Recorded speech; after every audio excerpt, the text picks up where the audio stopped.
Like, I like to think that Jake Paul's not allowed to use the same bathroom as like a Tom Brady or a Jay-Z. John Cena for the WWE was the boyfriend your parents wanted you to have and that you knew you should have. Yeah, and P.S. newsflash for all you commenting and getting all heated about it. Bronny and LeBron, neither one of them's going to sleep with you guys. So, but there's nothing douchier than expensive watches. It's like the call me douchiest Queen thing. Douche, because I love them. I love watches. All eyes on Paris for Aunt Edwards and company to see who is the alpha male. I'm eating a baguette. What kind of sick animal are you? I'm sorry, I'm a gladiator at heart. I don't know what you are. I'm not a bobblehead guy. Is the dump I took this morning a better guy than Hulk Hogan? Arguably, yes. I mean, people were acting like he went full, you know, Michael J. Fox in Teen Wolf. From Wondery, I'm Michelle Beadle. And I am Peter Rosenberg. And this here is Over the Top.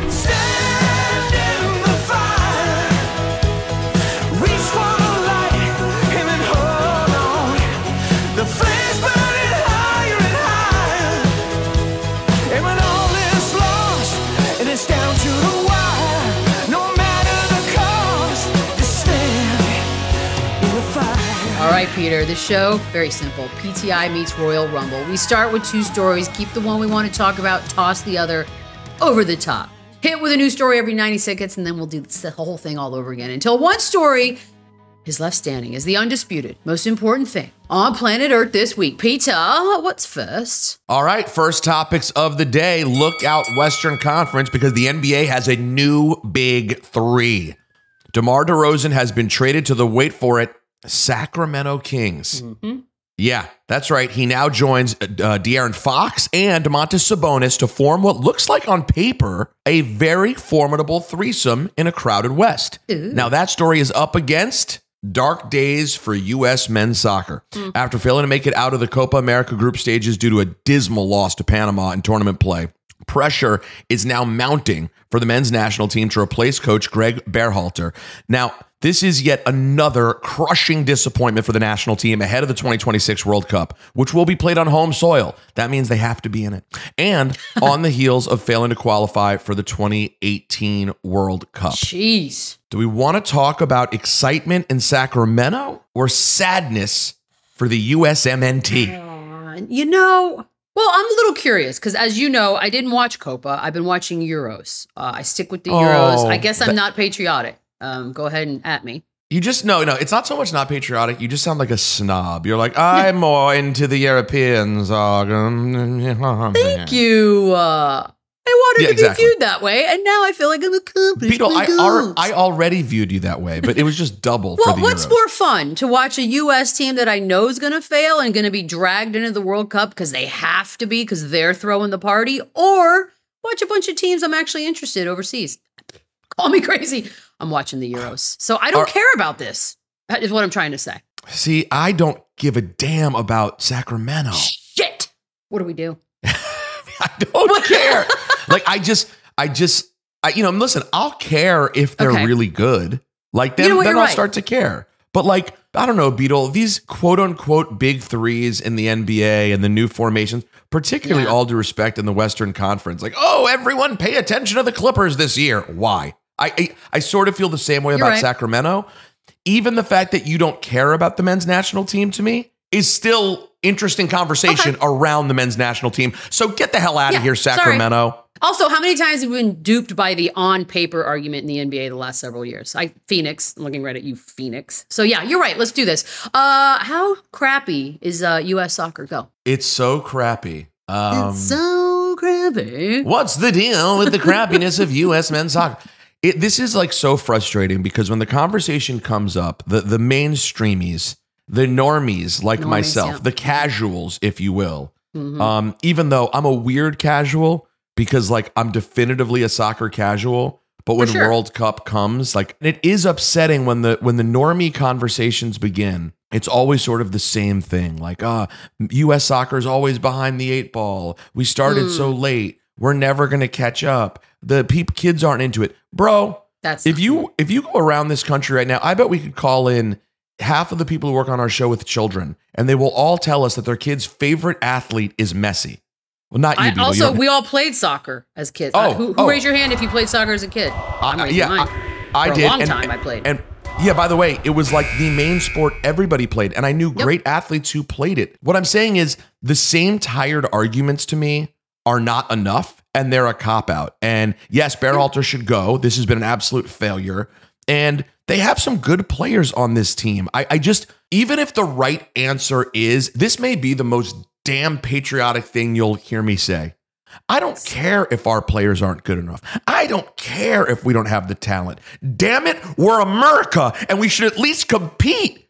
Like, at least put a presentable product on the field. Know who you are, coach accordingly, build accordingly, and don't get embarrassed at Copa America. The development, the training, something's off. We're not doing it right. Figure that out. Put a firework on your head. I just, here's what I can't hear one more time. LeBron James isn't playing soccer. I can't hear that as the reason. Dumbest argument I've heard in I'm done. Quite some time. Just be better, all right? Be better. Train differently. Better. Do something. All right, there. I'm glad we gave our 2 cents, and now they will probably fix it.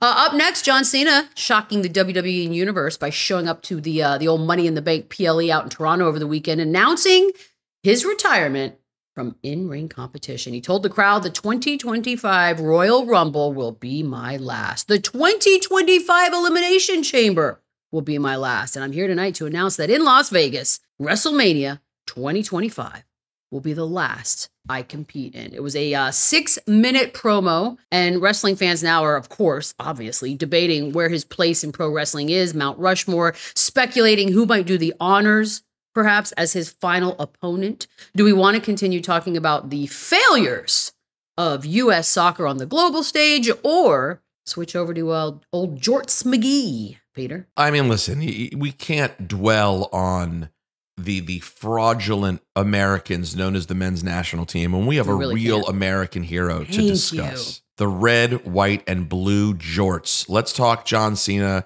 Listen, always giving a proud military salute, even when we didn't understand why. All right.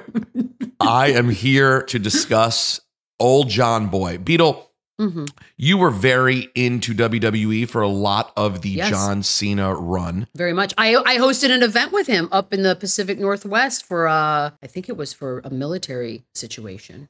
Will. Two great Americans. I'll find that. Two great Americans in a ring, just being awesome. If ever there were two. So I'll ask you. I know how I feel. I discussed this on Cheap Heat this week, and I will discuss it again here on Over the Top. But I want to get, where do you put John Cena in like your personal pantheon of favorites? You know what's weird about this question? Because I know that John Cena, especially earlier, there was such a weird divide, right? Because he was such a goody two shoes and a nerd, and you know, you either loved him or you just thought it was cheesy. And I think I started out with the cheesy camp. I was like, this is not for me. Like, I like Stone Cold. I want anti-authority. He strikes me as like oh, hey, boss, I like your outfit today. Oh, hey, boss, I like what you're telling us to do. Like, he's that guy in the office, and Stone Cold was like, go F yourself. So I like that guy. But over time, there's something about his reliability, and he's just, when he needs to be there, he's a pro. He is a pro's pro. But a Mount Rushmore for me is a tough one. So can I put him in the top 7? The Mount Rushmore light, if you will? You know what, Beadle? This is what makes you great. This is what makes you great. You nailed it. You absolutely Do you have nailed him at 7? You know what? Well, we'll see if I have time to discuss it. We have another story. Shite. Okay. And my guess is I don't care about this one either. Up next, the star-studded U.S. men's national basketball team is in sunny Las Vegas, Nevada, training for the Paris Olympics. We're talking about Hall of Famers all over the place. LeBron, Steph, Kevin Durant leading the way. But in the team scrimmage against the Team USA men's select team, it was 17-year-old phenom, due commit, and projected first overall pick in next year's draft, Cooper Flagg, who apparently stole the show. His performance was called dominant, and a current NBA coach attending the scrimmage said Flagg was the best player on the USA select team that is packed with ascending NBA stars. Do we want to talk more about the great John Cena, or someone who will no doubt be a D-bag the second they put on that disgusting Blue Devil jersey. I mean, his name is Cooper Flagg. Hello. My parents named me because they wanted to assure that I would be a athlete one day, and my name is Cooper Flagg. Am I making fun of it? What am I doing? What are you? Okay, what are you really doing? Why am I making fun of this person? I'm mean. Do you know anything about Cooper Flagg? I know that I've heard more about Cooper Flagg than I probably needed to in less than 1 year already. But do you know anything about him or his parents, the kind of people that they are? I heard they hate puppies, but it was just a rumor I read on the Reddit. Again, you were right, Beadle. What are you doing? You're just destroying a person. I'm sorry, are they great people? Tell me more about them. I have no idea. And guess what? I don't want to know more now. So we'll have time. The kid hasn't even started Duke. I saw some of the highlights. I mean, people were acting like he went full, Michael J. Fox in Teen Wolf. The highlights weren't that crazy. And my man hit a jumper, a little dipsy-do underneath, blah, blah, also, blah. Also, how much effort are our stars doing right now? Like, they're this is like game one prepping for Paris. Like, settle down. It's practice. It's practice for practice. No, more Dookies already. Can we talk about the weird one who moved to Utah? Over the top you go, Cooper Flagg. I'm good. I want to finish the Cena conversation. Thank you. Go. Because Beadle eloquently laid out John Cena's status as an all-time great. And I think you did a great job because Cena's a legend. Like, he really is the man. He took the business to a great place. I don't know that it went to like new heights we had never been in before while he was the top guy. I wouldn't say that. I would say that he kept it in a really good place. And you knew that like all things WWE were kind of safe with John Cena at the helm. John Cena for the WWE was the boyfriend your parents wanted you to have and that you knew you should have. And guess what? In this case, you made the right decision and you married him. And guess what? He didn't leave you.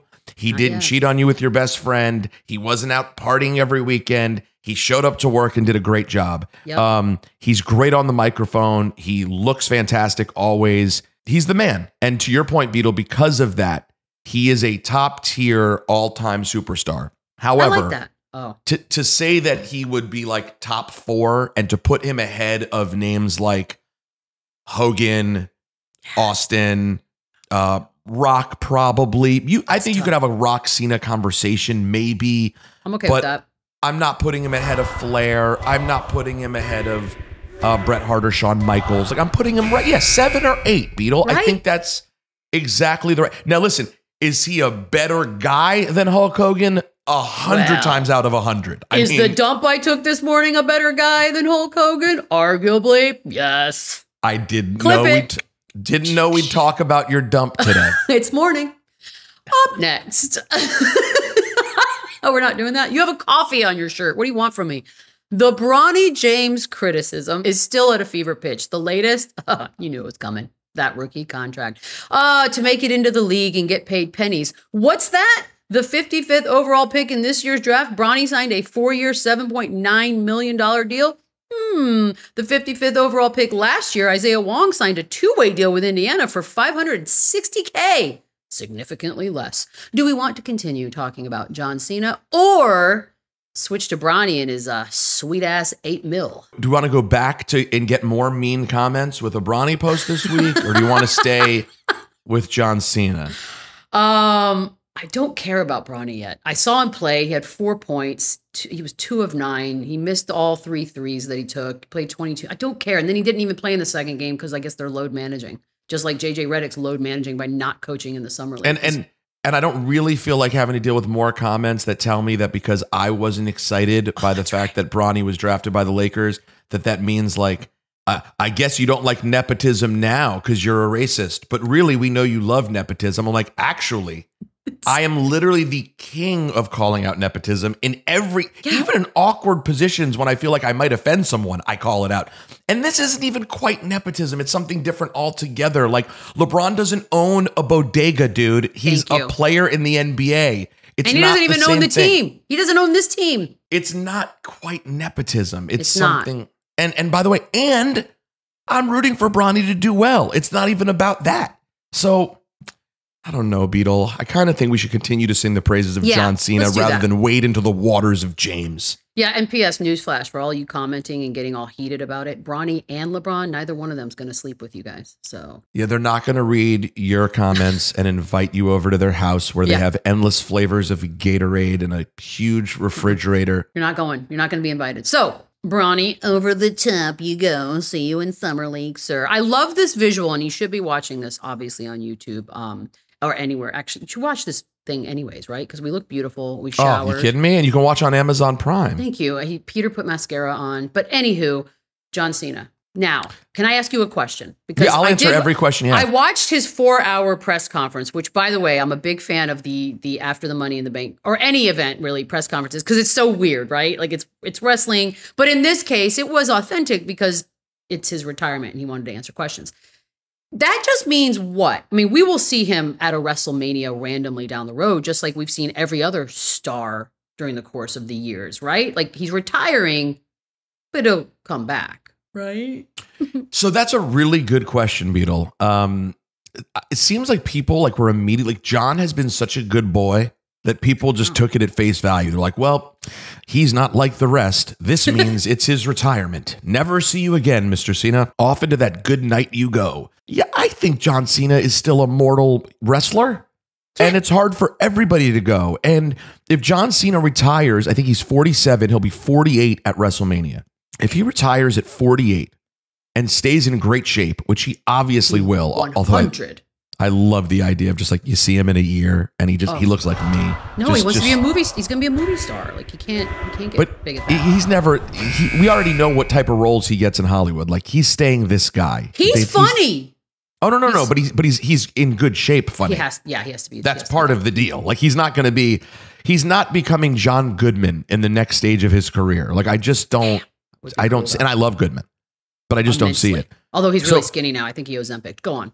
So in a few years, you're telling me at 51, he's still in great shape. Yeah. He's been gone for a full 3 years. And there's some new person who reminds everyone of Cena. And the whole world is begging. You're telling me there's no chance that music hits and we see him again? It's 100% happening. 100. Sorry, John. I love you. I see this as every other retirement. Like it'll be your primary retirement, but we'll see you again. But because did The Rock officially retire, but then just comes back? Was there like that moment, or is this different? I guess The Rock did not have the true send-off retirement. So in that sense, it's a little different. But HBK came back for the right bag of cash.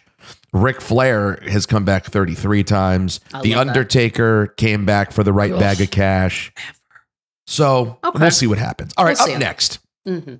If you just go by social media, Fanatic CEO Michael Rubin's Celebrity White Party in the Hamptons has replaced fireworks and the hot dog eating contest as the marquee celebration of the July 4th weekend.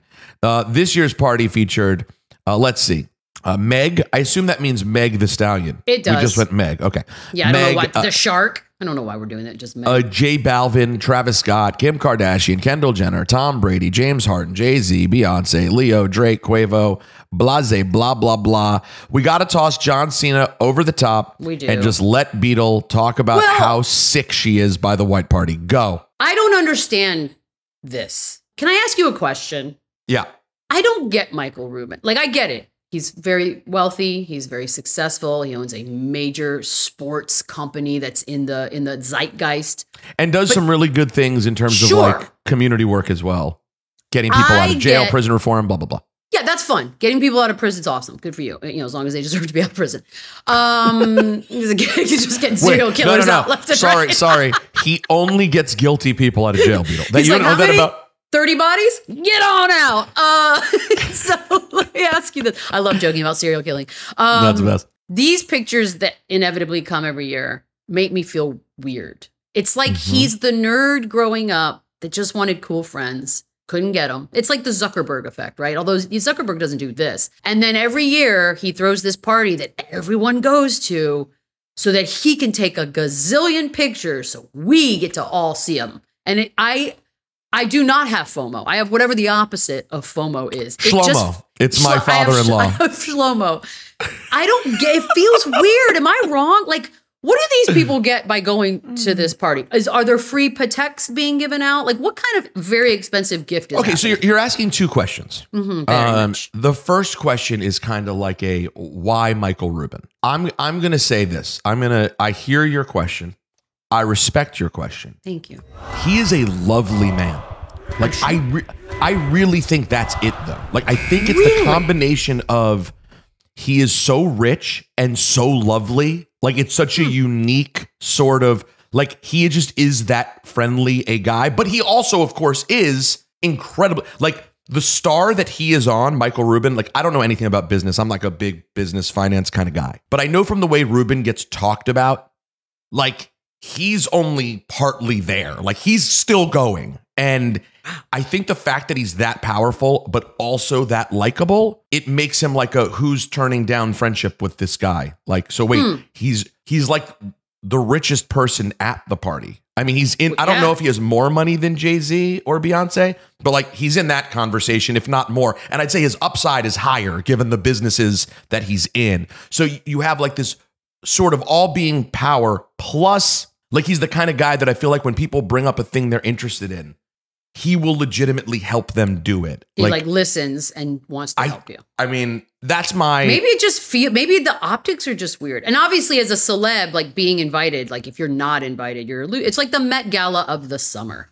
Like not being invited to this makes me feel like you're not in. And then they must feel that way. But that part is interesting because I think they only invite like 250 people. Imagine having a house in the Hamptons that you're like only 250. Well, and imagine being one of those celebrities who lives in the Hamptons down the street.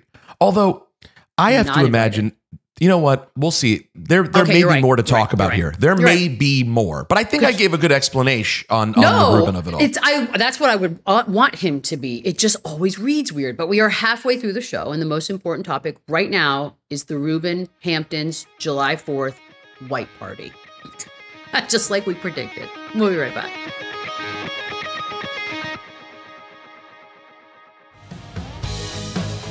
Welcome back to Over the Top. I don't know who's going to challenge Rubin, but let's go. I love a Rubin sandwich, for the record, and we didn't even bring that up. Okay, go on. Different spelling, but I hear you. The sniping continues between Team Caitlin Clark and Team Angel Reese. After the Fever knocked off my New York Liberty this weekend behind a Caitlin Clark triple-double, first WNBA rookie to ever record one, the Chicago Sky tweeted a photo of Angel Reese and her stats, captioning it, quote, record setter, the front runner, alluding to Angel Reese being the clear leader for Rookie of the Year. Since that tweet, Reese recorded her 13th straight double-double, which breaks Candace Parker's record for consecutive double-doubles across multiple seasons. Do you want to continue to break down? Gosh, you know what? This one's tough. I feel like there's more to talk about with the white party than, like, this Caitlin Angel Reese thing is going nowhere. I'm enjoying it. Oh, you mean as in it's not leaving us anytime soon? Okay. Like this is going to continue. Yeah. We're not even at the All-Star break, guys. Like, it's not just that. It's like we get to actually talk basketball about them instead of any other bullshit that everybody wanted to bring. So I'm loving it. I think we're in a great situation with them. We get to talk about them again. You're right. Yeah, and by the way, I do want to, before we toss them over the top, I completely agree with your thought, Beadle. Like, it is dope that we are finally getting into the basketball talk now of the WNBA. Some would say not coincidental that I've been seen courtside so often and the game is sort of starting to transcend. I know a lot of people, not one person has said that. And I also don't know a lot of people. A lot of lies. Go on. That hurt deep. Did it? Yeah, no, it stung. It's just a little, but either way, let's toss Caitlin and Angel over the top and continue on with the Rubin white party. Cause I have more questions. More questions? God, I hope I have answers. My questions are, like, you see pictures come out. Right. Yeah. And they'll have like Rubin's pictures will kind of come out. Like the ones that are clearly being taken by a photographer will come out. And you'll see like OBJ and Tom Brady and Travis Scott. It's a lot of the same characters. Like always. It seems like more of his inner circle, right? Like Lil Baby, Travis Scott, Tom Brady, he's always OBJ. There. Like a lot of those people. The Kardashian Jenners, always. Well, no, that gets, I'd say, to the next tier of people. Oh, interesting. But they do come out in the first batch of pictures, obviously, because they're Kardashians. They have to come out in the first set of pictures. God, I hate But then, like 48 hours later, a guest like Swizz Beats will post pictures, and all of a sudden you'll see like Jay-Z, and you'll be like, oh, Jay-Z wasn't in any of the other photos that I saw. My question for you, Beadle, is there like a divide at the party? Is there a VIP of VIPs where like maybe there's a space that Jake Paul is in, but he's not getting into the space with Jay-Z? Or do they not? Or is it more like people, if you know kind of vibe? Like if you're, good question. Like I like to think that Jake Paul's not allowed to use the same bathroom as like a Tom Brady or a Jay-Z. He's like, no, you go to the one outside. That's what in my mind is what I want to happen. Don't know if it's true, because then you have to ask yourself, if you were elite enough to be invited to this party, aren't you assumed to be all on the same level? Even though obviously you're not, but it's a good question. How many hookup? Like, is this a scandalous party, by the way? Are there people like hooking up in bathrooms, or like you accidentally go into a bedroom and like so-and-so's making out on the bed? They're like, oh, I'm so sorry. Like that's what I want this party to be, because the pictures just look like everyone's just standing around being fabulous. So I have thoughts on this, but we have to see if it survives another round. All right, well, let's go. Hot takes, and then there are Charles Oakley quotes. Oak has elbowed his way into the Charles Barkley TV retirement conversation. He was asked recently about Chuck walking away from broadcasting. Charles Oakley said, who gives a fuck about Charles Barkley? He needs to go to the gym, worry about his health. His mouth is going to get him in trouble. I mean, he's a clown,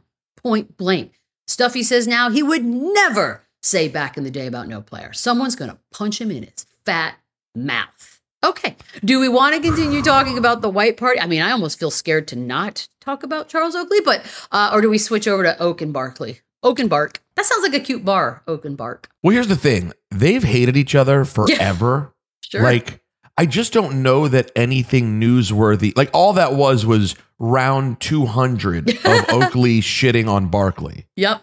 And luckily we get Barkley for a whole nother season. So there will be more before the actual retirement happens. There's actually a clip that sometimes moves around of me asking Oakley about Barkley a few years ago. Oh no. And he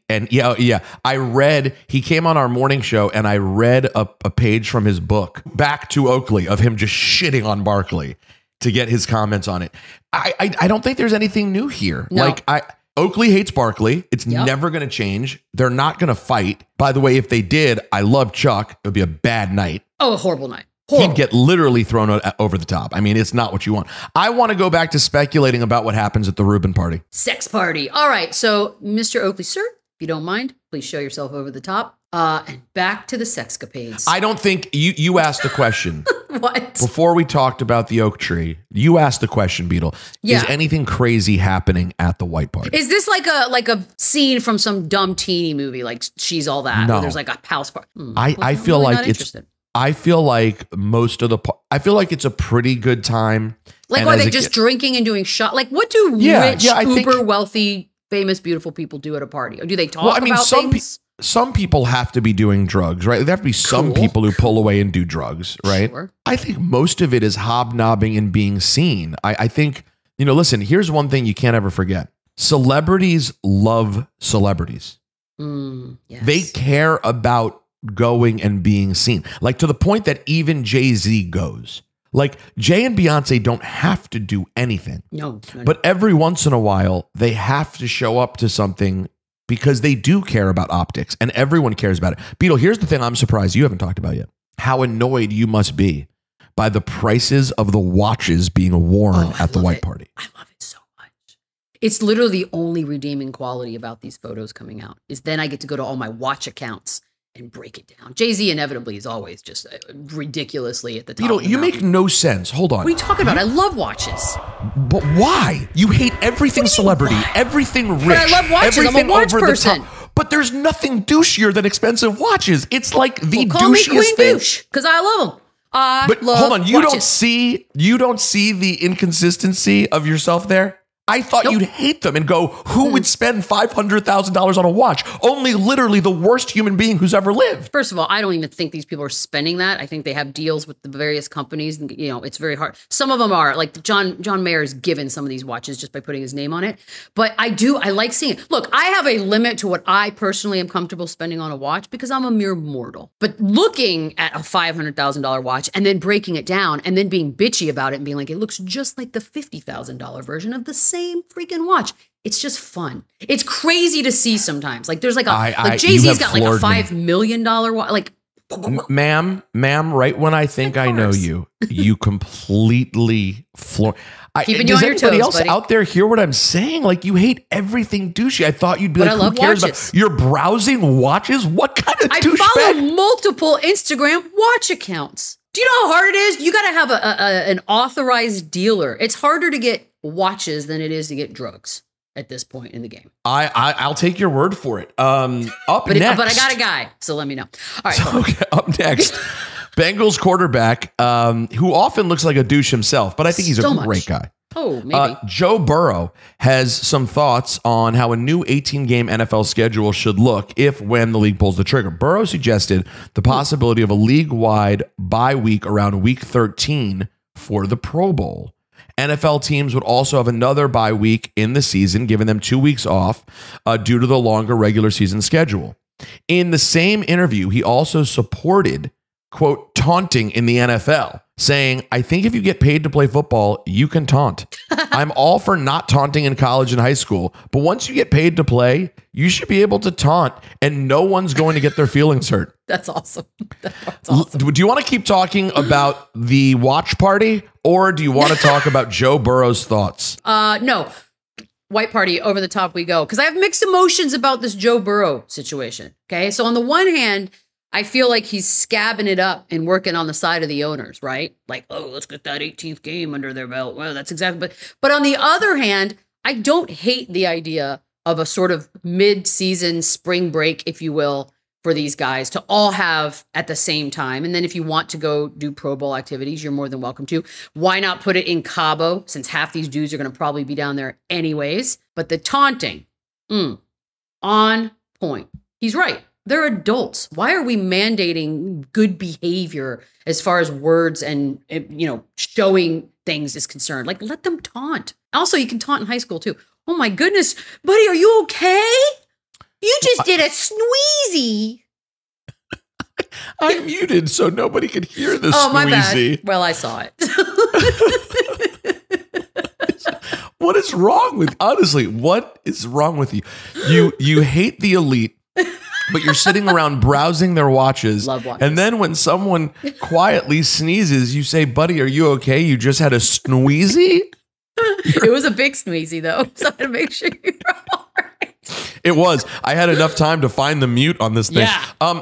So I have to tell you, dude, Burrow nailed it. Okay, here we go. If we're going to do the Fakakta 18-game season, and God knows the NFL, they want to dominate every week of the whole year. They've been seeing the NBA start to I think they're looking around being like, why is Malika Andrews talking NBA on my TV so often? I need more football. So they're going to have to keep adding. If they do that, having that group bye week and you put the Pro Bowl there, dude, it would actually mean, guess what? For the first time ever, people would watch the All-Star festivities of football because it would be mid-year and it would be a week off where you're still invested. Yeah. Now the Pro Bowl is a complete and utter joke, and not just because of how they play it, because of when it exists. You just don't care at all. So I like what he's doing. I hate the idea of 2 bye weeks because when you're a fan, I'm the kind of football fan, I don't do fantasy.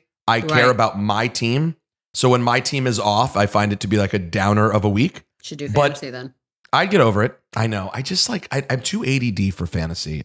You know what? I'm ADD, and some weeks I just don't even look at my lineup. That's how you do it. I know. Well, I'm the person who ruins the league by not starting someone. I have someone who's not playing. I'm the worst. No, and then I don't trade them just because. Over the weekend, Nate Diaz avenged his loss to Jorge Masvidal back at UFC 244, but this time, TKO victory in a boxing ring. That happened. It went full 10 rounds. Afterward, Diaz called for a rematch with another former rival, Jake Paul, saying, I'm going to beat Jake Paul's fucking ass. Now, that's a quote. It's simple, and he got to the point. He has since responded, Paul has, by saying, bro ducked my $15 million MMA offer. Hit so hard he forgot he got dog walked.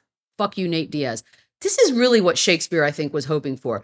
Do we continue talking about the Burrow plan or switch over to Diaz, Jake Paul? The rematch. I'm sorry, man. Like, I know MMA fans love the Diaz brothers, and obviously, like they've given everybody moments that were awesome. This is not it, dude. He went 10 rounds with Masvidal. You're not beating Jake Paul, dude. And you're not. Also, and like, we watched that. I paid for that fight, and I was rooting for him, and I was sad for him. Yeah, I just don't think you're good enough as a boxer. I'm sorry. Don't get me wrong. Like, I always, whenever I think about Nate Diaz, I think about the idea of like running into him outside 7-Eleven and getting beaten by him in a parking lot. And it would be the worst experience of all time.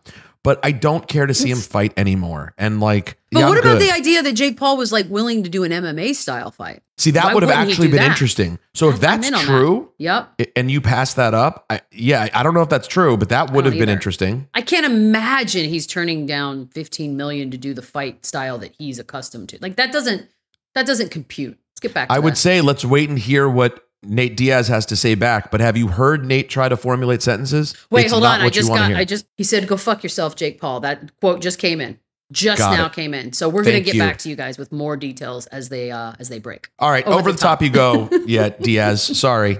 Don't come find me. I'm scared of you. Please don't.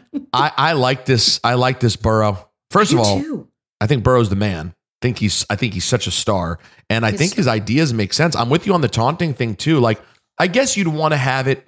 Here's what I would say to it. The fact of the matter is this. Kids do watch football and lots of it, right? Okay. So I do think you don't want to all of a sudden have it become MMA. You know, let's not get to the point where it has the decorum of Nate Diaz. But what does that mean? You're not touching anyone. So you're just gestures and words, right? Like that's what we're talking about. I don't think you'd want it to be like any given stabbing Sunday. Someone. Well, we're just over the top to the point, pun intended, of like, you know, just obnoxious, constantly obnoxious. I don't think that's what you want for the league either. I do. I want it. I want it. You say that? What is this, Wimbledon? Like, yeah, no, I do want that. But this is a brutal sport. I know, but do you want it every play? Like, I don't think it would happen. But it's already annoying now when someone picks up like a 15-yard completion and they're super demonstrative. And you're like, all right, bruh, do you really want it all the time? Like, yes. Let me put it this way. There should be more of it, but I still think they'd have to draw a line at which point you get penalized. Because here's why. I say let people do it as they want, because they will take care of themselves. Like you start doing dumb things for minor successes, the other team will take care of you. And that's what I want to see. But then that's going to get over penalized and people are going to get really hurt, Beadle. What kind of sick animal are you? I'm sorry. I'm a gladiator at heart. I don't know what you are. You're just a sword swinging, watch buying, sneeze blessing warrior.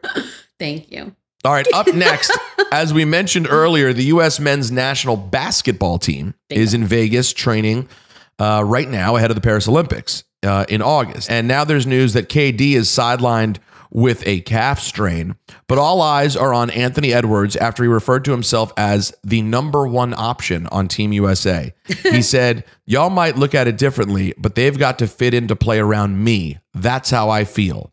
Do we want to keep talking about Joe Burrow and taunting, or do we want to talk about Team USA? No, we have to switch. Burrow, if you want to be the head of the union, by all means, go ahead.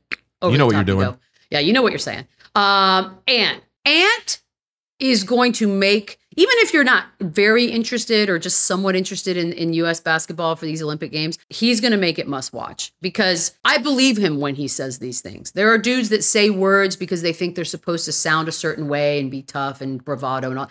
He believes what he says. But what I truly love most about it is that he's loved and respected by the guys on the team, because we already saw Kevin Durant with him during the playoffs. Like, he was taunting him and Kevin Durant was just sort of chuckling because he's the future and he's good and he will back it up. And it may not be immediately and it may take a couple more seasons for them to get over the top. Oh God, we did it again. But I'm here for Anthony Edwards and the words he says. So yes, go. You know what, Beadle? I'm with you. And you did remind me that that's the real thing to care about when it comes to Team USA. Like this, the whole Team USA pro players playing in the Olympics, it's fine. Listen, man, when you lived through, I was 13 years old when my favorite athlete in the world, an aging Larry Bird, was given the number 7 and was able to be a part of Team USA. You're never getting back to the 92 Dream Team. Like I was in my prime. I will never love sports as much as I did when I was 13 years old. I will never love an athlete the way I loved Larry Bird at that age, probably. And so the Olympics are always whatever to me. Yeah, but same. The idea that it could be the true coming out party where Ant like shows the world he's the dude, that makes this must-see TV. Like, I don't care if they beat Lithuania by 40 points, but I do love the idea of Ant waving off Kevin Durant because he's going one-on-one. That's sexy. I mean, and by the way, they're playing a lot of like Canada's got basically all NBA players. Like they're going to be playing teams with a lot of colleagues. It's going to be a blast. Up next, the hottest ticket in sports this summer might well have been Saturday night's Yankees-Red Sox game, but not because of what's going on in the field. Yankees suck. But because of the George Costanza bobblehead giveaway at Yankee Stadium. The Seinfeld night promotion called for the first 18,000 guests to receive the toy, which led to an angry horde packing the gates of Yankee Stadium. One could even say like an old man trying to send back soup in a deli. Oh my God, do we have writers? Meanwhile, across town, Grimace, who's replaced Mr. Met as the emotional leader of the Mets and quite frankly is crushing in his role. Do we continue talking about Ant and men's basketball in Paris or switch over to pop culture just absolutely dominating baseball right now? I mean, listen, first of all, if you're watching us right now on Amazon Prime, the Costanza bobblehead is beautiful. But it's a little thin, no? He does look very good. Again, Ozempic. Interesting. Yeah, it looks like Ozempic Costanza. Nothing wrong with that? I'm not a bobblehead guy. Okay? If I was, that's a dope bobblehead. Yes. But this isn't bigger. I mean, the Grimace thing with the Mets is cute, although they're kind of back to just being a middling 500-y team. The Yankees are playing like absolute dog shit. Ooh, no, over the top, dude. Sorry. Cool bobblehead, bro. But that can't replace. Beadle and I just got somewhere. We just actually got to some sports. We're in Paris right now, people. Yeah. I'm smoking a cigarette and wearing a beret and eating steak frite. I'm eating a baguette. And do you know that when I have been to Paris, I've been a few times, I will just walk around carrying a baguette and eating it plain. That's how French I am. Are you wearing a Richard Mille watch? No, I don't like those. They look like very expensive swatches. I tell you the truth? But by the way, great pronunciation. Was that right? Yeah, because a lot of people say Richard Mille, and that ain't right. Richard. No, it's Richard Mille. I got to tell you, though, I know we're talking about Ant Edwards, who, by the way, I'm sure has a great watch. I don't want to get into the whole thing. I don't think most of the over-the-top, I don't think most of the over-the-top watches look super dope. No, they don't. Like, my collection is simple and timeless. My watches will be cool 30 years from now. They will be worth more 30 years from now. So it's just like a bonus that if you buy a good watch, it's going to be worth more someday. But I don't care about that. I just like them. Will you pass them on to your then dog, who will somehow be older than you even then? Winnie is the sole beneficiary in all of my will items. Beadle's dog, Winnie, is going to be one of those stories you hear about where it's like there's a rich dog being pampered, living in a penthouse in Los Angeles. Yes. That is going to be. It is. Like anybody who has a dog knows this. And if you saved any money or whatever, you have to do your will. And no joke, if for some reason I die before my dogs, or in this case, dog, they will be taken care of in the lifestyle they've grown accustomed to. Which what a lifestyle it is. Jet setting, just flying first class. around. I mean, are you kidding me? All right, that's 90 seconds, guys, which means we've come to a decision. And the new undisputed most important thing on planet Earth this week is Beadle's orphan dogs. Oh, sorry. No, it's USA basketball. All eyes on Paris for Ant Edwards and company to see who is the alpha male at the Olympics. I hope he stays good on the extracurriculars. Let's not get too ahead of ourselves out there, Anthony. Just basketball, because he does love him some ladies. Oh. So let's just keep it, But he's not, you're not saying like, you don't think he's going to be going all Malik Neighbors in the strip club, do you? I don't know if it's strip club. I don't even know that strip club's it. But with, with these apps and whatnot, it's just, you just drop some DMs in the Frenchies. It's going to be interesting. It's going to be fun. That is quite a way of describing it. That's it for us. Tune in next week to determine the only thing you need to care about and what goes over the top.